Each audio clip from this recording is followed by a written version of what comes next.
Welcome to Chassa's Crazy Creation. Head over to Dollar Tree, grab a few supplies for these awesome DIYs. Let's get started. For this first project, I grabbed a bunch of plastic bowls from Dollar Tree. I spray painted 2 of them white and green and red. I spray painted some little plastic cups silver. I'm using Folk Art Treasure Gold, and I dipped my finger into the paint and then rubbed it all over each of the plastic bowls. This gave it texture and dimension. Here's a look at those bowls, and I let them dry completely. I drilled a hole into the bottom of each of the bowls. I had painted 3 of those plastic cups, and I drilled a hole in the bottom of each of those as well. I used some Fix-All super glue, spread it around the top of the bowl, and then attached 2 of the same color bowls together. I took some twine and made a little knot in it and pushed it through the hole. I slid the little plastic cup on top, and then I hot glued it into place. And then I hot glued on some embellishments. And I hung these giant bulbs on a tree in my front yard. If you like these DIYs, you might be interested in my new DIY books. You can find all of the details down in the description below. For this project, I grabbed a bunch of dollar store hangers. I took 2 of the hangers and made them into this triangle or A letter shape and took some zip ties and attached them together. And I made 5 sets of these. I placed all of the hanger sets in a star shape and then I zip tied the whole thing together. Now you can stop here with this star shape, but I wrapped the entire thing in lights. Now you have a lovely lit up star that can light during the day or glow at night. Let me know what you think in the comments below. And here's another quick hanger DIY. Grab some hangers. You're going to need 8 of them, and you're going to place them in this shape, so in sets of 2.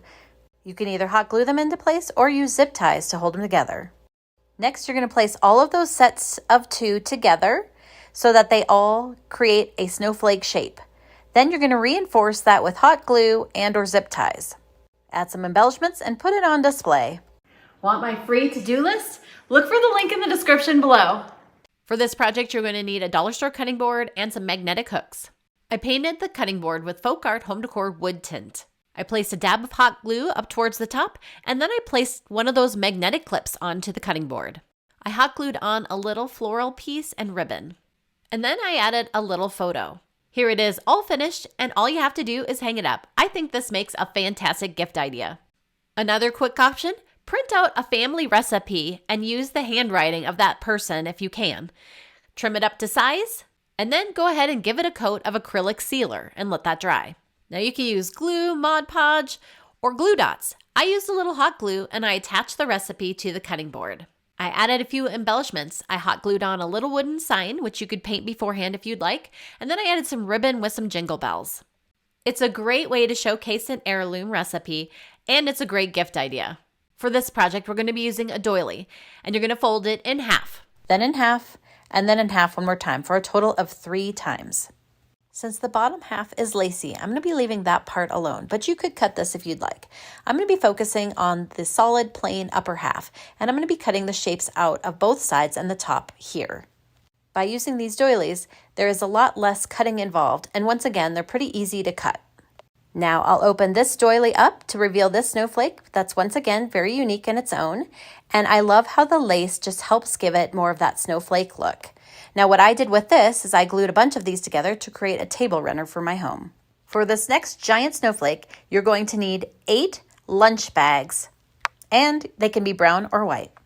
Starting with the side that doesn't have the fold, I'm going to take my hot glue and I'm going to make a squiggly line down the center, and then I'm going to make a line across the bottom.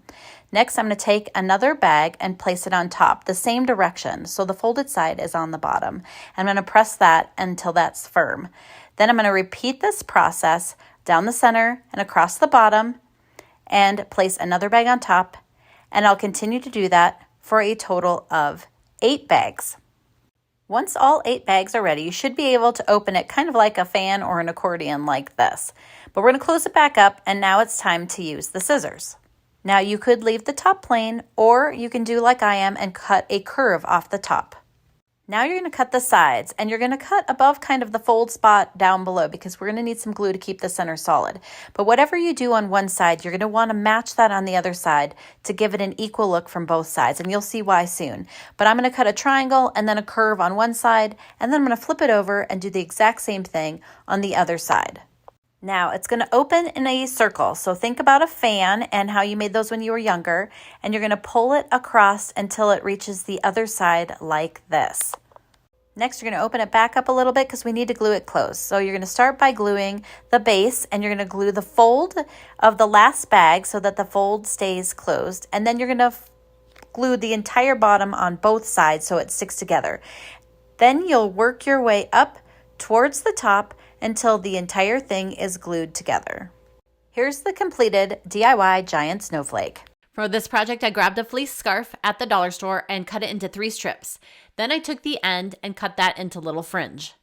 I laid the piece of fleece flat and then placed one of the LED candles in the center of it, wrapped it around and tied it.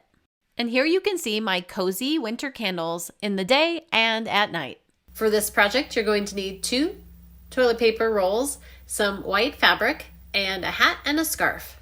Start by spreading out the fake snow fabric and then fold it in half and then cut it down the center so that you have 2 pieces. Lay out one of the pieces of fabric and place a toilet paper roll in the center. Grab the fabric and pull up around the edges and stuff into the center until the entire toilet paper roll is covered with the fabric. You'll do the same process with both rolls. Once the 2 rolls are made, stack them together. Grab a scarf, fold it up, and wrap it around the center of both the toilet paper rolls. Tie it and wrap it, and now you have a scarf. Grab a stocking cap and place it on top of the toilet paper roll. Grab a rubber band and close off the top to make a little ball on the top of the hat. Grab some buttons, add some hot glue to the back, and place it on the bottom of the toilet paper roll. You now have a super cute toilet paper snowman. Feel free to add embellishments if you wish. This is a great way to hide toilet paper rolls, and it collapses flat for storage for next year. For this project, I measured my cabinets from top to bottom, and I noted how many cabinet doors I have. I grabbed some ribbon from Dollar Tree, and then I used some painter's tape to adhere it to the top of the cabinet, pulled it down, cut it, and then placed another piece on the bottom so that it wrapped around the front. I repeated this process across all of my cabinet doors. And then I hot glued some bows to the front of the ribbon. And I repeated that process for all the cabinets. This was a super easy and inexpensive way to decorate my cabinets for the holiday season. I started with my chip can and some dollar store peel and stick vinyl. I used the can and I marked where I wanted to cut the vinyl. Then I cut that strip of vinyl, peeled off the back, and then I placed the vinyl onto the chip can at the top of the chip can. Now I used the backing from the blue vinyl to measure and cut a strip of pink construction paper. I wrapped the pink construction paper around underneath the blue vinyl and hot glued it into place. For the bottom half of the can, I used red vinyl from Dollar Store, and I started by measuring the can, marking it, and then cutting it to size. Peeled the backing off, and then I wrapped it around the bottom of the chip can. Here's a quick look at the can, and now let's move on to the next step. I have a paper towel tube, and I'm going to go ahead and measure it and then cut it in half.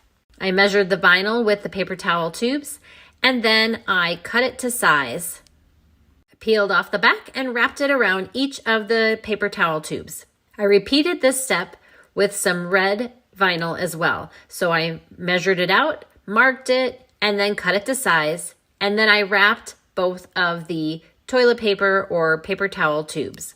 For the navy blue cardboard tubes, I hot glued them together, and then I gave them a little squeeze so they'd be more of an oval shape. I placed the cardboard tubes on the bottom of the chip can, and then I hot glued them heavily into place. The red tubes I placed on either side of the red section of the chip can, and then I hot glued them onto the chip can. Next, it was time to add some embellishments. So I started with some peel and stick jewels from Dollar Tree and added those to the red section. I also added some to the arms, as well as the bottom of the chip can, the top of the chip can, and added a snowflake to the center of the blue section on top. Now it's time to add a face. So I glued on some Google eyes, I cut out some eyebrows and a mustache and glued those on, and then I drew a nose on. For the hair, I cut a strip of white paper and then I made little slits in it. I cut it so it could wrap around side to side, and then I glued that into place. Here he is all finished, and I'm thrilled with how he turned out. And guess what? I have special bundle packages for you today. There's the DIY Christmas bundle, or perhaps you're interested in the DIY gifts bundle that's great all year round.